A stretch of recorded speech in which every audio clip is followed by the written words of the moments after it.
السلام علیکم بزرگوں، دوستوں اور پیارے بھائیوں، مجھے کافی دنوں سے میں سوچ رہا تھا کوئی ایسا پروگرام بناؤں جو ساری دنیا کے لوگ دیکھے اور دین کی باتیں سمجھے۔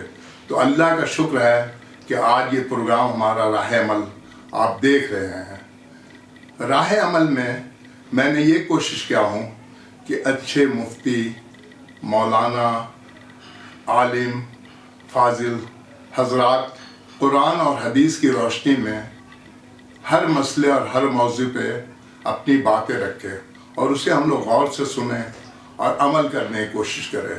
تو آپ سب سے پہلے یوٹیوب میں جائیں اور راہ عمل دیکھیں اور اسے سبسکرائب کریں تاکہ جو بھی اس میں پروگرام آئے آپ اسے دیکھ سکیں، اور اپنے دوستوں اور عزیزوں کو بھی شیئر کریں تاکہ وہ لوگ بھی اس سے فیضیاب ہو سکیں، اور اسے لائک کریں۔ انشاءاللہ آپ لوگوں کی اس کوشش سے ساری دنیا میں ہر گھر میں دین کی باتیں گھر گھر تک پہنچ جائیں گی۔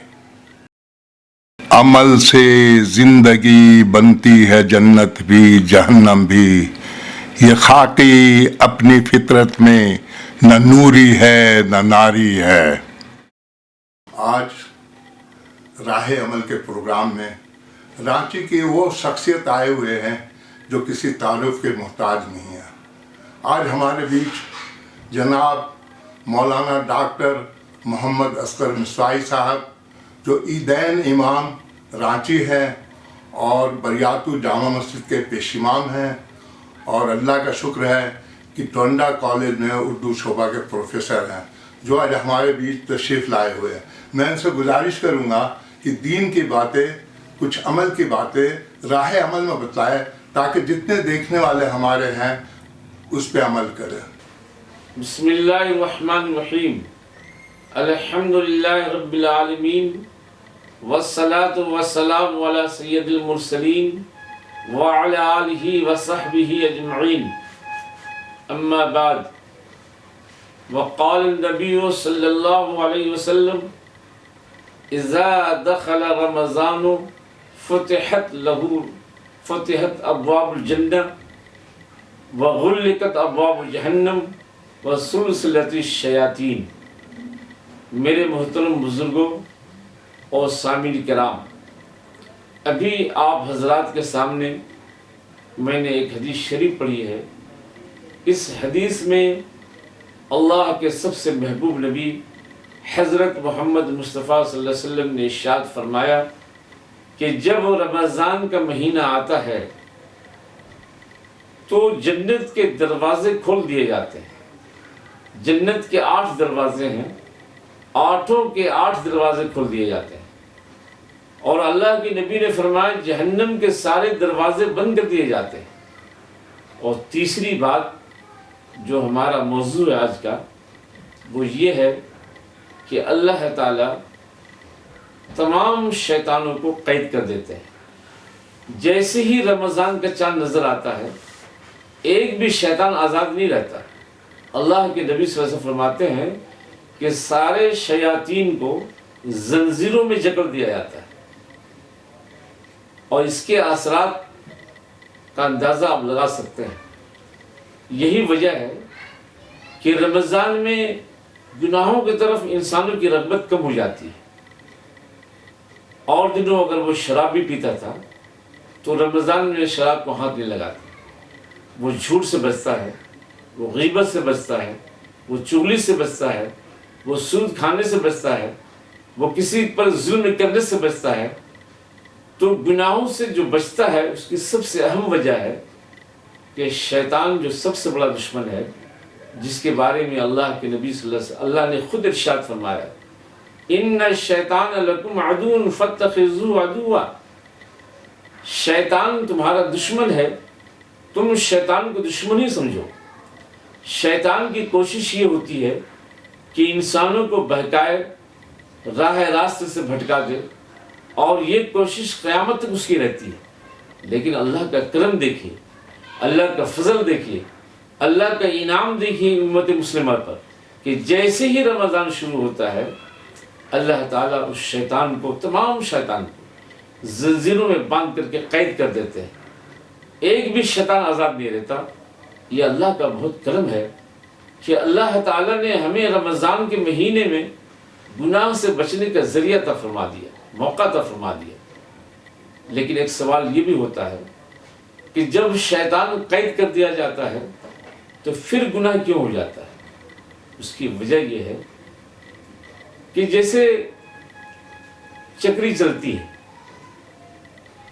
جب چلتی ہے سال بھر، جب چلائی جاتی ہے چلتی تو یا چرخہ چلایا جاتا ہے تو اس کی رفتار اتنی تیز ہوتی ہے کہ بند کرنے کے بعد بھی وہ چلتی رہتی ہے، چرخہ چلتا رہتا ہے۔ تو 11 مہینے شیطان کے بہکانے پہ جب انسان گناہ میں مبتلا ہوتا ہے تو اس کے اثرات رمضان میں بھی نظر آتے ہیں۔ یہ صحیح ہے کہ تمام شیطان قید کر دیے جاتے ہیں، لیکن جو اس کے اثرات ہوتے ہیں وہ دکھائی دیتے ہیں۔ اس وجہ سے انسان رمضان میں بھی انسان جھوٹ بول دیتا ہے، غلط باتیں بول دیتا ہے۔ اور دوسری وجہ یہ ہے کہ ہمارے 2 دشمن ہیں، ایک تو شیطان ہے، دوسرا دشمن جو قید نہیں ہوتا، جو ہمارے سینے کے پاس رہتا ہے، ہمارا نفس ہے، ہماری خواہش ہے۔ یہ دشمن آزاد رہتا ہے، یہ دشمن قید نہیں رہتا۔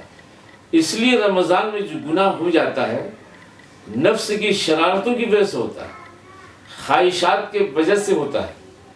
اس لیے مسلمانوں کو چاہیے کہ وہ خواہشات کی اتباع نہ کرے۔ اللہ کے نبی صلی اللہ علیہ وسلم نے ارشاد فرمایا کہ سب سے زیادہ عقل مند آدمی کون ہے؟ صحابہ کرام نے علمی ظاہر فرمائی تو اللہ کے نبی صلی اللہ علیہ وسلم نے ارشاد فرمایا کہ سب سے زیادہ عقل مند اور سب سے زیادہ عقل والا انسان وہ ہے، ایک تو یہ فرمایا کہ اپنے نفس کو کنٹرول میں رکھتا ہو، اپنی خواہشات کو قابو میں رکھتا ہو، نفس کی غلامی نہیں کرتا ہو، خواہشات کی غلامی نہیں کرتا ہو، اللہ تعالیٰ کی غلامی کرے، اللہ کے رسول کی اطاعت کرے، نفس کی غلامی نہ کرے۔ اللہ کے نبی صلی اللہ علیہ وسلم فرمایا کہ نفس کو کنٹرول میں رکھنے والا، خواہشات کو قابو میں رکھنے والا، وہ بڑا عقل مند ہے، وہ بڑا دانش مند ہے۔ اس سے اندازہ ہوا کہ وہ دشمن جس کو ہم نفس کہتے ہیں وہ آزاد ہے۔ اللہ نے فرمایا ان النفس لامارۃ بالسوء الا ما رحم ربی۔ اللہ نے قرآن میں فرمایا، اللہ کے نبی صلی اللہ علیہ وسلم کے حوالے سے یہ بات آئی ہے کہ اللہ فرماتے ہیں کہ نفس انسان کو گمراہ کرتا ہے، راہ راست سے بھٹکاتا ہے۔ وہ شخص بچ سکتا ہے، نفس کی شرارتوں سے وہ انسان بچ سکتا ہے جس کو اللہ بچا لے، جس کی حفاظت اللہ کر لے۔ اسی لیے کوشش یہ کرنی ہے اور دل میں یہ تقاضا پیدا کرنا ہے کہ شیطان جو ہمارا ازلی دشمن ہے، جو ہمارا کھلم کھلا دشمن ہے، اللہ تعالیٰ نے اس کو تو قید کر دیا ہے، اس کے جو اثرات ہیں اس سے بچنے کی بھی کوشش کرنی ہے۔ اور دوسرا دشمن جو نفس ہے، جو خواہشات ہے، ہمیں کوشش کرنی ہے کہ ان خواہشات سے بچنے کی کوشش کریں۔ تو رمضان کے مہینے میں شیطان قید کر دیا جاتا ہے، البتہ ایک دوسرا دشمن جو نفس ہے وہ تو آزاد ہے۔ اسی لیے اللہ تعالیٰ سے یہ دعا کرنی چاہیے کہ اللہ تعالیٰ ہمیں اور آپ کو، یہ دعا ہے ہماری کہ اللہ تعالیٰ ہمیں اور آپ کو شیطان کی شرارتوں سے، اس کے اثرات سے محفوظ رکھے اور نفس کی خباثتوں سے محفوظ رکھے۔ اگر ہم نے شیطان اور نفس کی غلامی سے اپنے آپ کو علیحدہ کر لیا اور اللہ اور رسول کی غلامی کی تو یقیناً ہم کامیاب ہو جائیں گے۔ اللہ تعالیٰ ہمیں اس کی توفیق عطا فرما دے۔